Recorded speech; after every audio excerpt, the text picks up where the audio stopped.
Our scripture reading this morning be found in the book of Psalms, chapter 61, verses 1 through 4, and chapter 62, verses 1 through 2. The book of Psalms, chapter 61, verses 1 through 4, and 62, verses 1 and 2.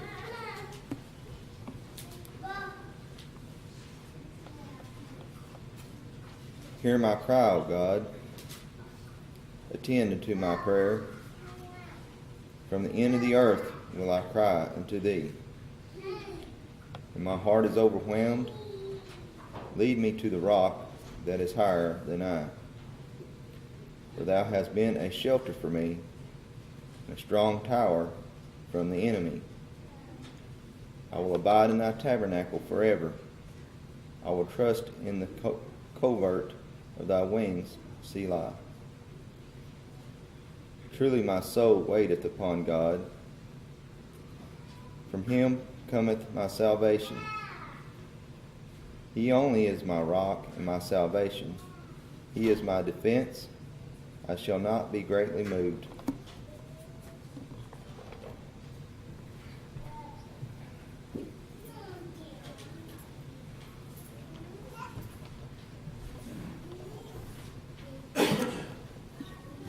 Good to see everyone today, and we're glad to have Butch back following his surgery. We wish him well on his recovery. And we're going to have Joanna with us today as well.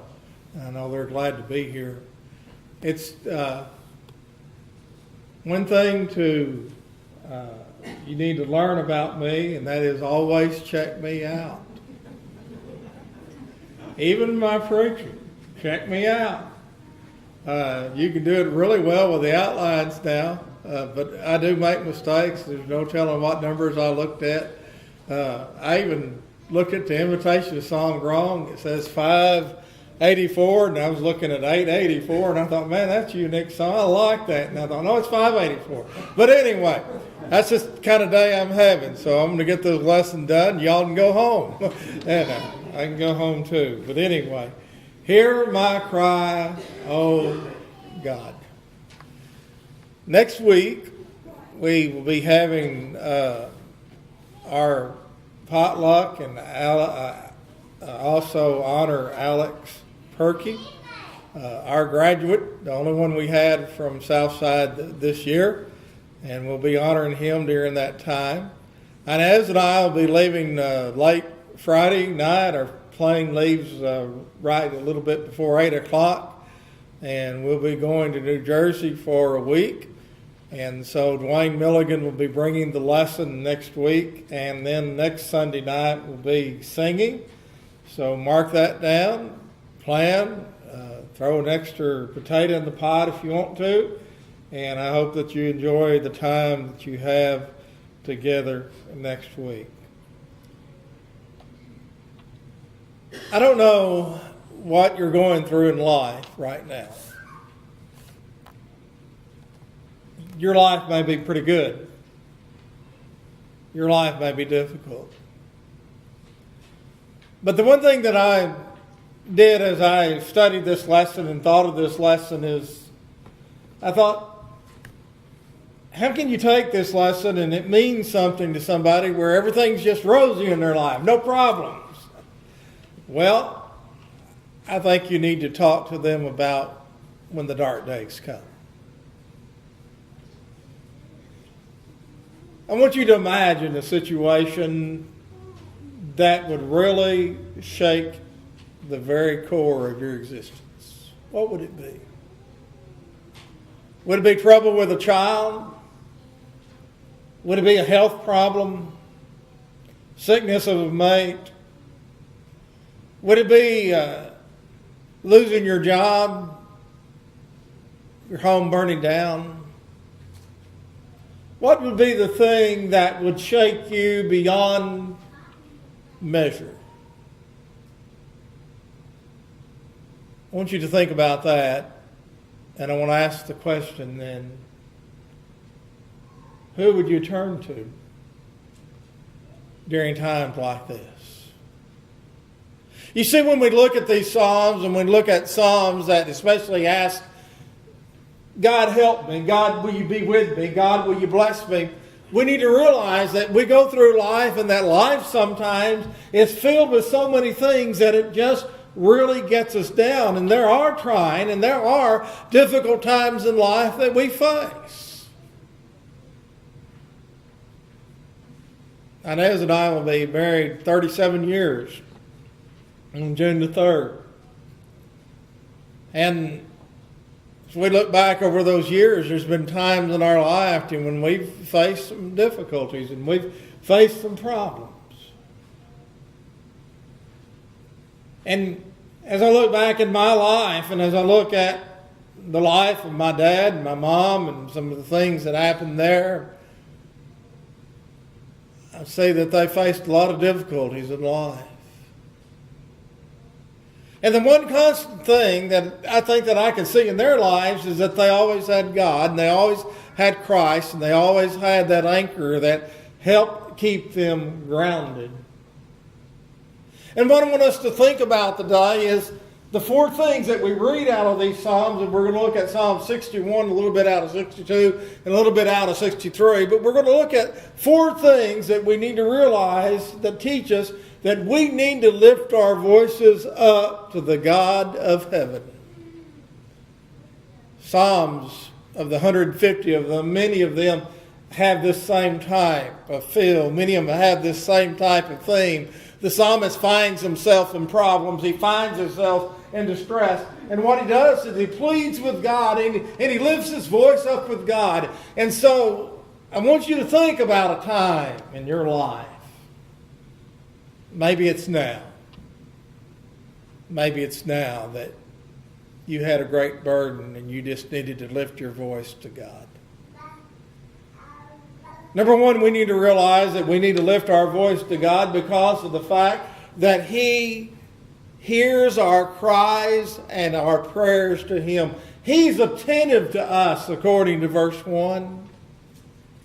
The psalmist says, attend to my prayer. When we cry to God in heaven, we need to believe there's somebody there listening. I don't know if you've ever been talking to somebody on the phone and you just been talking away, and maybe the connection was broke, and then you finally decided and you wonder, well, how much did you hear? But we need to realize that with God, He's always there. He's always connected, and that He always is attentive to our ear. Have you ever talked to somebody and they gave you about half attention or a third attention? One of the great difficulties in preaching is realizing you can't have a captive audience in the sense, oh, you're all here, but I can't keep your mind from going here and there. I can't keep you talking to the person next to you, or I can't keep you doing this or that or fidgeting or whatever. But this is how it is, and I realize that. But when it comes to God, God hears our prayers. I believe that when our voice goes before God, it's one of the most important voices that He hears. God, will you be attentive to my prayers? Will you listen to my prayers? And then in the second place, we need to realize that at times of trouble that we face as times of trouble, we need to think of the times that God has helped us. Look down at Psalm 63 for a moment. Look at verses 6 and 7 when it says, when I remember you on my bed, I meditate upon your night watches. Because you have been my help, therefore in the shadow of your wings I will rejoice. A lot of times we go through these times in life when life is difficult. We have hard decisions to make, and none of them are good. We face problems in life, and we wonder about life, and we wonder, is God really going to help me? Is God going to listen to me? Is God going to pluck me out of this? And then suddenly what we do is maybe in the night, and we're laying in our bed. We a lot of times we do what when we're laying awake at night during difficult times? We think about how difficult times are. And then they keep us awake. What if we suddenly started, instead of thinking, oh, look at all the problems I've got, started asking and remembering every time that we had a problem that God answered. Every time we had this thing that we dealt with, but God was there. Every time we had this burden that we thought we couldn't bear, but God picked it up and we're suddenly better. We need to realize that sometimes that we can think about and meditate in the night watch, in the darkness of the night, when we should be asleep, the fact that God truly has taken care of us. And if He has taken care of us, He will take care of us again. The psalmist said, "You've been my help, and therefore in the shadow of your wings I will rejoice." Why? Because you've been attentive to my prayer. You've heard me. You've listened to me. And we need to realize that God is never far away, that He is never too far from us to hear our prayers. A lot of times, we'll say, "Can you still hear me?" And they're just farther away. And sometimes they're too far away. No cell signal. Too much static. But God is never too far away from us. The psalmist said that he can call from the ends of the earth, and yet God is there. He said, "When my heart is overwhelmed, lead me to the rock that is higher than I." Sometimes it takes the problems of life to tell us and to teach us we don't have all the answers. We don't have all the solutions. We face some things in life that make us feel absolutely ignorant and absolutely helpless. You ever felt that way? I have. We didn't know where to turn, and we didn't know what to do, and yet we need to realize that God is there. We also learn from this text that we need to realize that we need to lift our voices up to God when we're overwhelmed by the events of life, because God can protect us. Have you ever wanted a protector? Have you ever been in a situation where you felt like, if we can just have somebody to come and protect us, be our protector? Maybe it was in a bad part of town. Or maybe it was in some other situation, and you thought, if we can just have somebody come along, somebody to help us, somebody to protect us, someone to look over us, if we can just have somebody, if that doctor would just walk in the door that we wanted to see, if that person that had the solution to us would hear, if that person that could just call us on the phone, that can make this go away. We look for somebody to protect us, to care for us. And we need to realize that God is that protector. And it's during the burdens and the losses and sorrows of life that we face, that overcome us and overwhelm us, and that break our hearts, that we need to realize God is there.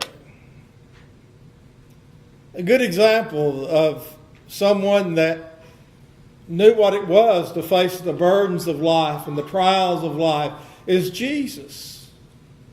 I want you to go back and think about the days before Jesus died on the cross for our sin. I want you to go back and think about the days before Jesus had to be lifted up between heaven and earth, where He knew His Father wouldn't be there. I want you to think about the times in Mark 14 where He said His soul was troubled and deeply distressed and exceedingly sorrowful, even to the point of death. What got Jesus going? What got Jesus to the point to where He could go to the cross? What got Him to the point to where He could be faithful to His way? No man takes my life, but I'm going to lay it down for my friends. It was the fact that He had to meet God, and He had to realize that God would be there for Him. We need to lift our voices to God, the Rock of Ages. We need to lift our voices in God and trust Him and realize we will not be moved. Psalm 62 verses 1 through 2 that Gary led talked about the fact that New King James says, "Truly my soul silently waits for God." we can't do anything else. We can't hurry God on. We've prayed to God, and all that we can do sometime is just wait. Just wait. One of the hardest things to do is just wait. But all the time that we wait, we realize that the Lord is our rock. We realize the Lord is our salvation. We realize the Lord is our defense. We realize that we shall not be moved. I shall not be moved, because I stand upon the solid rock of ages. We need to realize that sometimes we need to lift our voices to God because He is our only hope of salvation. Again in Psalm 62, my soul waits silently for God alone, for my expectation is from Him. He only is my rock. He only is my salvation. He is my defense. I shall not be moved. In God is my salvation, in my glory, the rock of my strength, in the refuge is in God. We talked about last week, Sunday night, the old song, "Where could I go but to the Lord?" There's no other place to go but God. We need to realize, number one, that God is attentive to our prayers, that God is attentive to the times that we need Him. He will pay attention. He's never too busy. He's never too preoccupied. That's part of His infinite power. That's part of His infinite presence. That's part of His great love and care for us. He's always there. And we know that God can protect us, that God can be the one that can come and make things different. But thirdly, we need to realize that God is the one that can provide shelter and refuge during the difficult times of life, and therefore we need to lift up our voice to Him. Verse 3 says, "You've been a shelter for me, a strong tower of defense."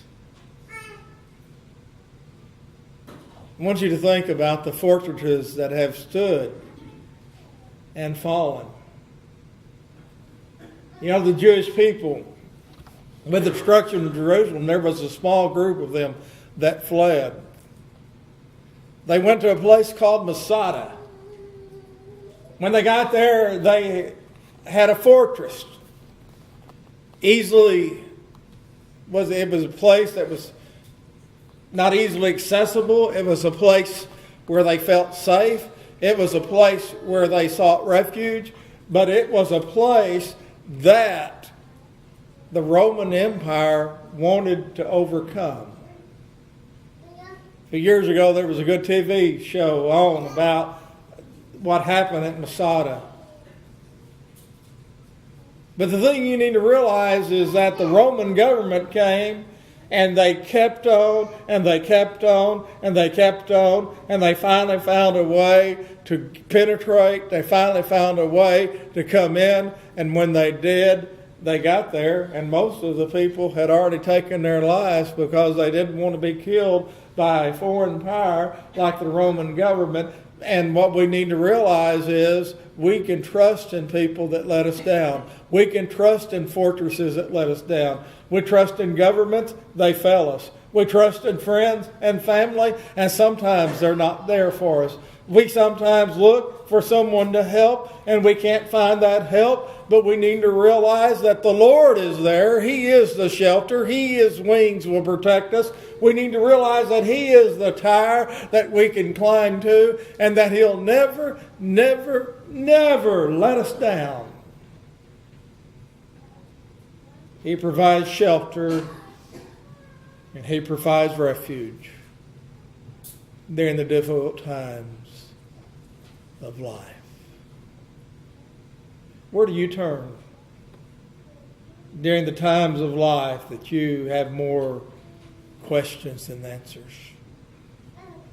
Where do you turn when you think that you're facing things that you possibly cannot get through. Lift your voice to God. But finally this morning we need to realize the need to lift our voice to God because of the fact that those who wait for Him can be healed and have their lives blessed. And that He can bless us even as a nation of people. I want you to think about what the psalmist says in verses 6 through 7 of Psalm 61. David, this is a psalm of him. It's attributed to him. And it says, you will prolong the king's life, his years as many generations.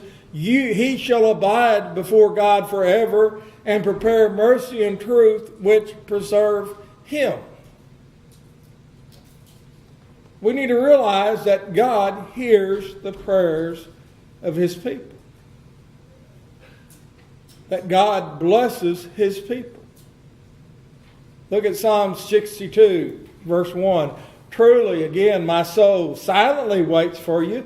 Again, in 62:5 that we've already read, my soul waits for you. Why? Because that's where salvation comes. Why? Verse 5 says that's where the expectation of help comes. We need to realize we need to lift our voice to God because of the fact that God can heal us, that God can bless us, that God can and will take care of us. Our nation had a lot to say about that last Sunday night. I won't repeat that. But if our nation is going to survive, it's going to have to make some changes. But God can help. We need to realize the nations that exist today exist by the power of God. Romans 13:1. I may not understand why things are like they are in our country, but I need to realize who's in control. And it's not the president, it's not the Congress. God is still on the throne. Amen? Aren't you glad that He's still on the throne? God will take care of us. God will bless us. And David realized in his monarchy that God would be with him, that God would bless him. If you go back to the very beginning of the United Kingdom, where you had Saul, where you had David, and where you had Solomon. If you go back to a chapter I know a lot about because I spoke on it over at Crowley's Ridge, and that is 2 Samuel, the 12th chapter. One of the things that Samuel told them on that day, that great day, was this. If you do what God says, God's going to bless you. If you don't do what God says, you're not going to do so well. What did Saul do? Same thing that David would do sometimes, same thing that Solomon would do, and the kingdom would suffer because of it. But we need to realize we can trust in God. We can trust in God, and we must have a thirst for God that helps us to seek Him. Have you ever had a thirst for something? I mean, you're out mowing the yard, it's hot, and maybe you just see the Gatorade in the refrigerator. Or maybe it's just really, you're out, you're working, you're playing, you're hard. I remember one time, it's been a long time ago, I was a young guy. I was a youth in Osceola, Arkansas. And I remember we were doing something, but it was hot, we was playing or whatever, dirty and everything. And how hot Dr. Pepper tasted good to me. It was refreshing. I don't usually drink hot Dr. Pepper. Unless you put them, warm them up and put lemon in them. They're pretty good that way. But, I mean, it was just something that helped me.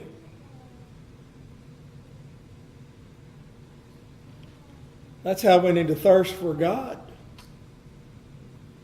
The psalmist in verse 63, chapter 63 said, "O God, you are my God. Early will I seek you." Well, you seek when you first wake up in the morning. I know sometimes when age hits you, you seek the bathroom. That's what we do.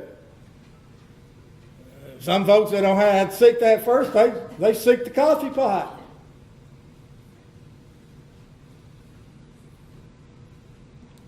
Sometimes during those dark times, the first thing we seek is, God, you've got me through the night.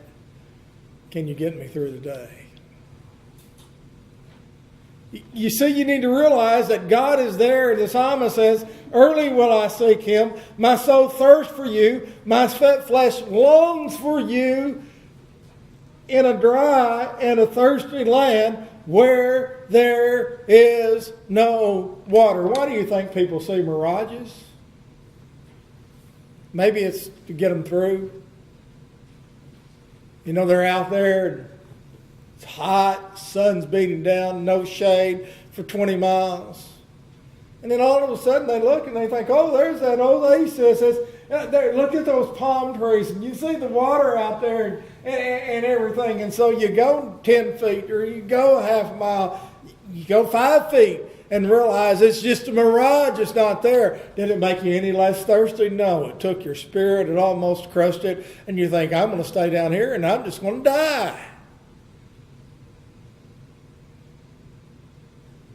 But was the longing still there for that drink? For that cool water? For the shade?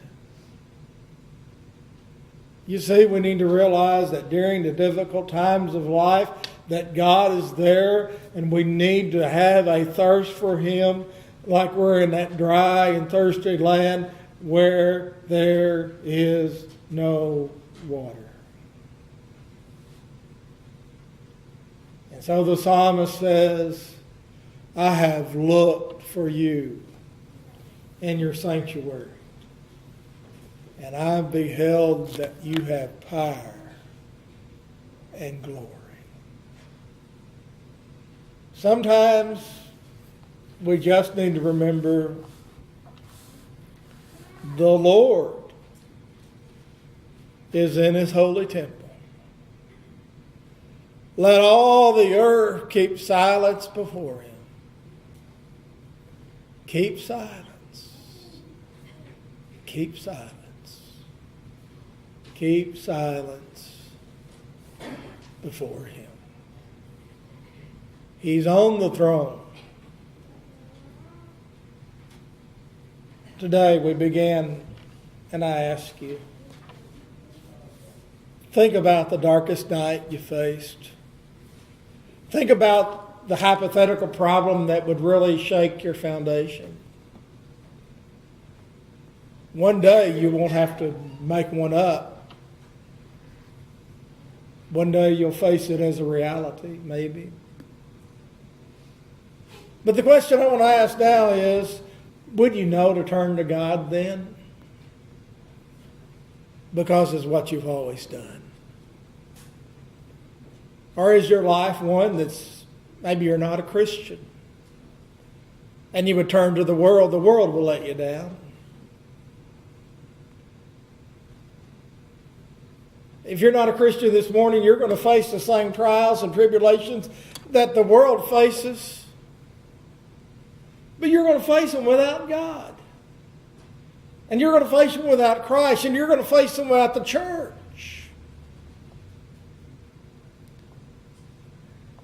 And you need to hear the word and believe the word and be willing to repent of your sins, confess that Jesus is the Christ, the Son of the living God, and to be buried with him in the waters of baptism, raised to walk in newness of life, and then be aware that still the trials are going to come, difficulties are going to come, but you can be faithful. And know you've got God on your side, and God is always on his throne. As a child of God this morning, are you as faithful to God as you need to be? Or have you made friends with the world again? Or have you let the disappointments of life get you down? God's wanting you to get right with him. And if we leave today, I want us to leave with the belief that we can lift up our eyes to God in heaven, and that he will be attentive to our prayers He will protect us. He will provide for us. He can heal us. And He'll never let us down. If you need to come this morning, won't you come as we stand and sing? Softly and tenderly, Jesus is calling, calling for you and for me. See on the portals, He's waiting and watching, watching for you and for me. Come home, come home, ye who are weary, come home. Earnestly, tenderly, Jesus is calling, calling, oh sinner, come home. Why should we tarry when Jesus is pleading, pleading for you and for me? Why should we linger and heed not His mercies, mercies for you and for me? Come home, come home, ye who are weary, come home. Earnestly, tenderly, Jesus is calling, calling, oh sinner, come home. Time is now fleeting, the moments are passing, passing from you and from me. Shadows are gathering, deathbeds are coming, coming for you and for me. Come home, come home, ye who are weary, come home. Earnestly, tenderly, Jesus is calling.